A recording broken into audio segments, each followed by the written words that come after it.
If you didn't see the Central Park 5 documentary, go see that.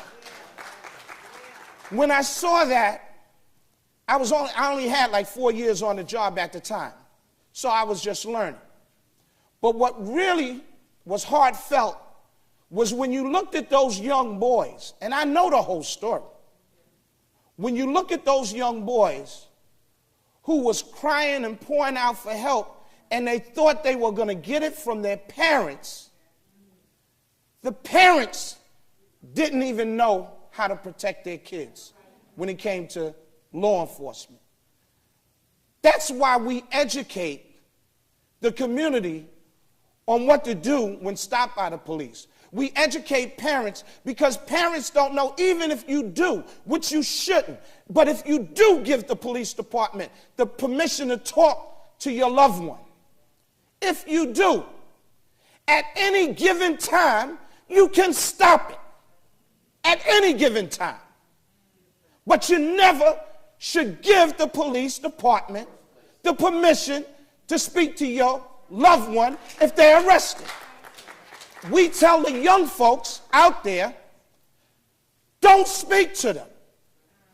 I'm going to use part of my time to just give you a simple demonstration of what I teach young kids. When you're walking down the street, you get a call, and the police get a call. If the police stop you in an area, I'm going to give you a Saturday night, whatever area you're at, and the police stop you, do you know why they're stopping you? They're stopping you because you're the only one in that vicinity. So right then and there, you are the perpetrator. You don't know you're the perpetrator because they're not going to tell you you're the perpetrator. What they try to do is stop you by engaging you. How you doing, sir? Or whatever. Sir, did you see a car? Did you hear a gunshot? Did you see somebody run? And what you think is because you're not the perpetrator, right? You tend to think, well, let me help them out or let me defend myself. You don't have to defend yourself. The burden of proof is on them. Keep your damn mouth shut. This is what I tell the young folks, that if that was to happen to you as you're walking, you say, officer, am I under arrest? No, you're not under, well then I must be free to leave. And then you start to leave. Let him or her tell, no, you can't leave. Well then, officer, am I under arrest? No, you're not. Well then I must be free to leave. Well, no, I want to ask you something. Well, officer, am I under arrest? You keep saying that because let me tell you something. If the police had the right to arrest you, do they ever ask you? No. They do it. So I teach, you just say that. When the officer says, well, listen, you're not under arrest. I just want to know, did you see a car? Did you hear a person scream? Did you hear gunshots? You the officer, am I under arrest? And if they say, well, you know what, you're smart because you know what comes behind that, right? Okay, officer, you're under arrest. Okay, officer, you turn around and you put your hands behind you and say, here, take me. Here. But you don't say nothing. Say 9 times out of 10, they're going to push you away because they're going to say, you know, if they don't have enough, they're going to say, I can't lock this person up. But what you just did is you showed them you're not afraid to get arrested. The other way you handle that situation is you do this. A cop stops you. Excuse me, you live around here? This is what you do. And you look him or her straight in the eye and you just do this. Excuse me, did you hear what I said? Do you live around here? Can you tell me your name? It's easy. Just don't say nothing. Now they got a decision to make. Either lock you up, beat you up, or let you go. Now there's going to be some derogatory statements coming behind that. But you know what? I guarantee you that 99% of the time, at the end of that confrontation, you'll be walking like this in a way and on your way.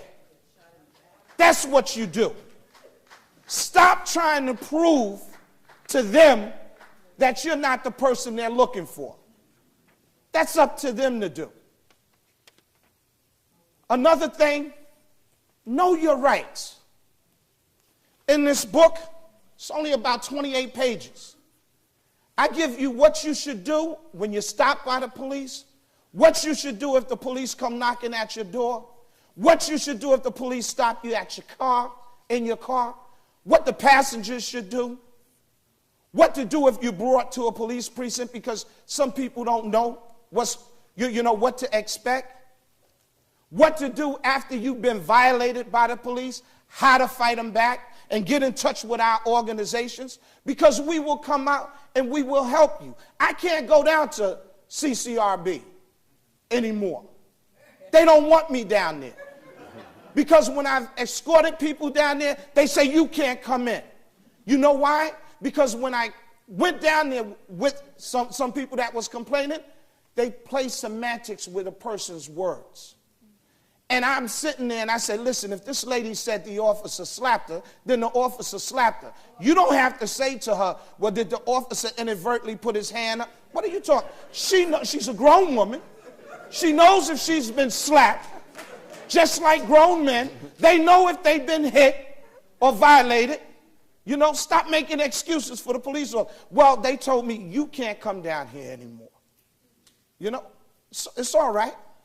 It's okay, because if I can educate enough and you can stand and use that backbone in your spine and stand up for what's right, you'll be okay, because when you leave there, you got us. You got us, and you're going to have your community behind you if they just would stop being scared. We, as a people, need to stop being afraid.